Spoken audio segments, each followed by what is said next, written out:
Episode 16. Jangan pergi sayang, ya Ziko. Malam itu aku begitu bahagia saat mengetahui bahwa wanita yang sangat kucintai akan kembali. Semuanya sudah kupersiapkan untuk menjemputnya di bandara. Rasanya sudah tidak sabar ingin segera memeluknya erat. Merasakan kehangatan dan kenyamanan dari tubuhnya. Mungkin sebentar lagi pesawat yang akan ditumpangi Si akan segera mendarat di Bandara Internasional Florida. Ya, aku sudah sangat merindukan Zizi. Selama setahun ini banyak yang kulalui, bahkan sebuah tragedi di mana aku harus bertanggung jawab terhadap seorang wanita yang tidak kukenal. Wanita yang tiba-tiba sudah ada di pelukanku tanpa sehelai benang pun saat terbangun. Entah kesialan apa yang ku dapatkan ini, aku sendiri merasa bahwa sebenarnya aku telah dijebak, tapi setelah penyelidikan berbulan-bulan, tidak ada bukti sama sekali. Namun aku harus sabar, setidaknya sampai anak itu lahir, akan kupastikan anak itu bisa mendapatkan akta kelahiran, dan mungkin aku akan menceraikan Sonia. Saat ini aku harus mengenyahkan pikiranku tentang Sonia. Aku sudah berpakaian sangat rapi ketika itu.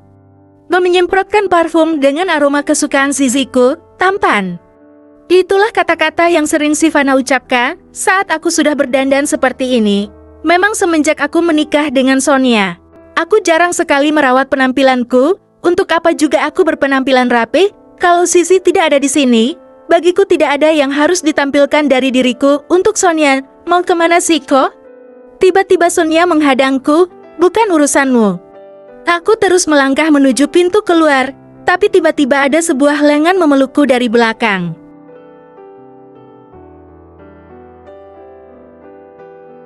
Kenapa kamu berdandan sangat tampan seperti ini? Aku tidak pernah melihatmu berpakaian rapi sebelumnya. Lepaskan Sonia, bukankah sudah jelas peraturannya kalau kamu dilarang menyentuhku? Aku melepaskan tangan Sonia dengan kasar. Entah kenapa rasanya sangat jijik saat disentuh oleh wanita yang sudah sah sebagai istriku ini. Kenapa kamu memperlakukanku seperti ini, Siko? Aku juga butuh kehangatan dari suamiku sendiri. Sonia terlihat mengeluarkan air matanya. Jangan pernah mengharapkan itu dariku, ingat pernikahan ini tidak didasari oleh cinta. Aku hanya bertanggung jawab saja pada bayi itu, pernikahan ini adalah sebuah kesalahan. Tidak Siko, aku mencintaimu, pernikahan ini atas dasar cinta, dan bayi kita yang menyatukannya. Aku hanya tertawa sinis mendengar ocehan wanita yang sedang hamil itu. Perutnya sudah terlihat membesar, padahal menurut dokter usia kehamilan Sonia baru memasuki 7 bulan. Apakah kamu memiliki wanita lain? Kamu berselingkuh, Siko. Teriak Sonia di hadapanku, bukan urusanmu. Jangan sampai aku meninggalkanmu sebelum bayi itu lahir. Ingat Sonia, aku mempunyai kekasih, atau tidak kamu tidak perlu ikut campur. Tiba-tiba Sonia menarik lenganku kuat, sepertinya dia tidak akan membiarkanku pergi. Aku sudah sangat muak dengan tingkah laku wanita itu yang semakin berani saja. Dengan sekuat tenaga aku mendorong Sonia hingga wanita itu jatuh ke lantai. Ziko, tolong aku. Aku tidak memperdulikan teriakannya. Kalau dia terus saja seperti itu, aku akan menceraikannya segera, dan hak asuh anak akan aku ambil. Perutku sakit sekali. Ziko, aku berdarah, tolong. Mendengar teriakan Sonia, aku pun membalikkan badan. Astaga, Sonia. Berapa terkejutnya ketika melihat kaki dan baju bawah Sonia sudah berwarna merah. Aku langsung mengangkat tubuh Sonia dan berlari keluar menuju lift. Sakit perutku, Ziko. Tenanglah, kita akan segera ke rumah sakit. Meskipun aku sangat tidak menyukai wanita ini, tapi melihat kondisinya yang seperti itu, rasanya tidak tega. Aku langsung melarikan Sonia di rumah sakit khusus untuk ibu dan anak. Dan ternyata keadaan pendarahan Sonia cukup buruk, harus ada tindakan segera dari dokter.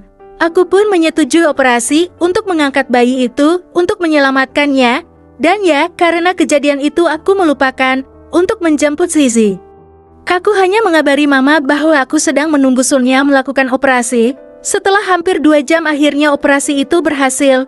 Bayi berjenis kelamin laki-laki itu pun telah lahir dengan selamat. Begitupun dengan Sonia. Sungguh aku tidak pernah bermaksud melupakan Zizi waktu itu. Aku akan menemuinya setelah urusanku dengan Sonia selesai. Aku tidak memberi pesan padanya karena aku takut dia bertanya lebih. Aku tidak ingin menyakiti hatinya dulu. Mungkin setelah ini aku akan mengatakan semuanya pada Zizi dan berharap dia akan mengerti. Aku ingin tahu bahwa hanya dia yang aku cintai dan hanya Zizi pemilik hati ini. Beberapa saat kemudian, Sonia telah dipindahkan ke ruang perawatan VIP. Aku hanya menuruti keinginan Sonia yang ingin dirawat di ruangan paling mahal itu. Mama mengabari bahwa akan datang menjenguk, tapi aku menyuruh Mama untuk merahasiakan semuanya. Aku yang akan mengatakan sendiri pada Zizi nanti. Kalau ada yang bertanya, apakah Mama dan Papa tahu tentang hubunganku dengan kakak angkatku itu? Jawabannya iya, aku sudah mengatakan semua perasaanku pada kedua orang tuaku. Sebenarnya Papa sangat menyesalkan musibah ini, karena setelah Papa tahu aku dan Zizi saling mencintai, mereka pun setuju untuk merestui kami. Tapi Mama tidak mau melukai perasaan Sonia. Jadi semua orang memang saling menutupi, tidak berniat untuk merahasiakan. Hanya masalah waktu saja yang belum tepat untuk mengungkapkan. Mama datang ke rumah sakit untuk melihat cucunya yang baru lahir.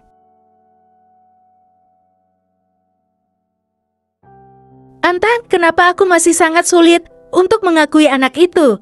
Mama menyuruhku untuk menggendongnya agar aku terbiasa. Di usiaku yang menginjak 20 tahun ini, aku telah menjadi seorang dadi. Aku pasti akan senang apabila Zizi yang menjadi mommy dari anak-anakku. Sonia terlihat sangat bahagia ketika aku mau menggendong bayinya. Ku tatap wajah bayi tak berdoa itu, tampan, tapi wajahnya sama sekali tidak mirip denganku. Hampir 90% sangat mirip dengan Sonia. Kenapa tidak ada yang mirip denganku? Sonia terlihat sedikit terkejut ketika aku bertanya seperti itu. Itu hal wajar, Nar. Memang setiap anak tidak harus mirip dengan dadinya. Mama yang menjawab, iya benar. Aku saja sangat mirip dengan Mama. Sonia ikut-ikutan. Mama dan Sonia tertawa seakan mengecekku. Tetapi aku tidak mempedulikan mereka.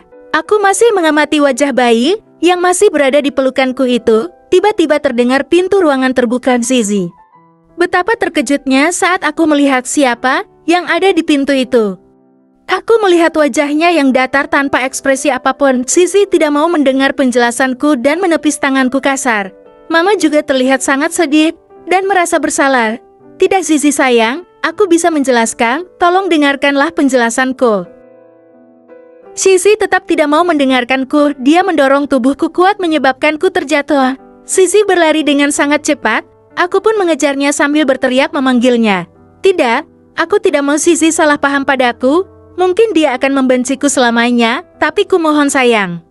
Dengarkan penjelasanku dulu. Aku bersimpuh sambil menarik rambutku kasar ketika mobil yang ditumpangi Zizi pergi meninggalkan area rumah sakit. Sivana, aku sangat mencintaimu. Jangan pergi lagi sayang. Bersambung.